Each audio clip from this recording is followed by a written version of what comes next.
All right, let's move to Monday Night Football. So we've got a doubleheader. Bears, Vikings, and Falcons and the Raiders. Right now, it believes Desmond Ridder will be getting the start, I think, for the Raiders, but I don't know if that's been confirmed, but I believe that is the truth. So with that being said, we get a revenge game with Ridder facing the Falcons here. And to just talk about two angles on both sides, and I'll give you a bet that I was on. So Ridder and Caleb Williams have both struggled in first half. So Caleb is 4-9 first half ATS and 0-6 on the road, and Ridder is 5-12 first half ATS in their careers. So just kind of had trouble starting in both of those atmospheres. And the one other one which kind of gets all the flub and everyone talks about is Cousins in prime time. So he began his career 0-9 on Monday Night Football. He's actually won 4 of his last 5 starts. So kind of flipping the situation there. I think we can put that well behind us. The one bet I put in the app, Younghoe Koo over 1.5 field goals. I know Max Crosby out on the other side, but Raiders do a decent job at stopping offenses in the red zone, and they also allow a butt ton of field goals. So I think that is an opportunity indoors for him. But what do you like here? Am I doing both games at once here? Yeah, why not? Show it. Let's do it. Yeah. All right, well, let me start. I got one responsible pick and one off the rails pick. So let's start responsible. So Vikings have beat the Bears 6 of the last 7. 8 out of 10 games between these teams have been one score outing. So Chicago +7. I think you have to lean Bears if you want a side here.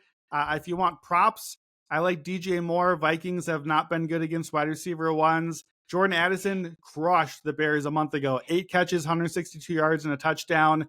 Bears have been bottom 3 against wide receiver 2. So I think Addison props are a good way to go.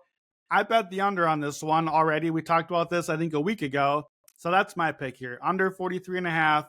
Both teams are still 8-5 to the under. This line moved up a little bit from a week ago because they both had big games scoring, but I think we're just getting a free point here. Sunday, Monday night unders since 2019, 61%. Monday Night Football division game unders, 57% to the under last 2 decades. Week 14 and later, division matchups. Home favorite of 7 or less, under is 57%. Total in this 40s-ish range, 56% to the under. This is a game that closed a month ago at 39.5. Now we're at 43.5. We're getting 4 free points, basically. Now, look, it went over in that game, 30-27 in overtime. It's only the 3rd time in 15 games between these teams that either team hit 30 points. During that stretch, averaging under 39 points a game between them, 45 or less in 11 out of 15. So I like the under 43.5, wherever you get it best in that range. That's the responsible pick. Then to the other game. I needed something. I need something for the game. Like I can't help feeling like I don't even play fantasy football anymore. I retired. I'm out on top. Sincere McCormick feels like a fantasy football league winner.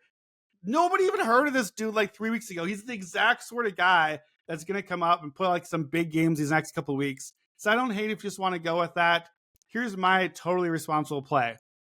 Remember Texans Island from last year? Texans Island all the way to the division. I had 2 islands to start the season.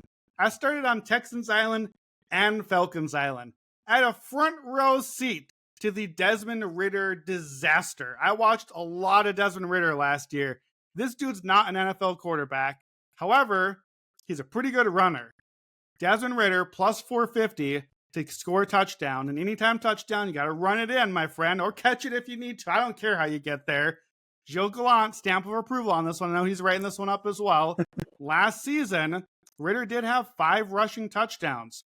He would have had 6 if there's a stupid game against the Bucs, if you recall, where like late in the game, he's running, he's clearly going to score, and he slows down before the end zone. He gets the ball knocked out of the end zone for a touchback. 5 rushing touchdowns as it is, 4th most among all quarterbacks, tied with Lamar Jackson last year. Like 5 is a real number. Plus 450 is a good number.